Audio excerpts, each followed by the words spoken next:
परभणी स्थानिक गुन्हे शाखेने केलेल्या कारवाईमध्ये एका इसमाकडून 4 पिस्टल आणि 6 राऊंड जप्त करण्यात आले असून एवढा मोठा साठा सापडल्यानंतर एकच खळबळ उडाली आहे।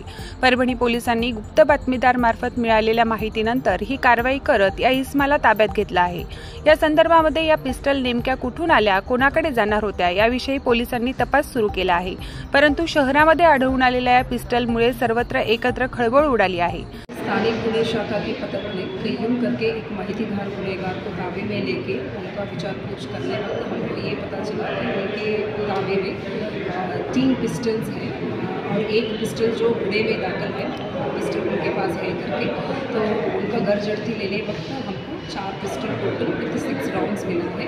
उसमें वो सब पिस्टल से जब्त करके आरोपी को भी ताबे में लिया। इसमें और आरोपी बढ़ सकते हैं क्या मैडम? हमारा इंट्रोगेशन चालू है, इन्वेस्टिगेशन भी चालू है, तो इंट्रोगेशन के थ्रू जो मिलेगा उसके अनुसार कार्रवाई की जाएगी। प्रतिनिधी रियाज कुरेशी सह मी अबोली जोशी, DLP न्यूज, परभणी।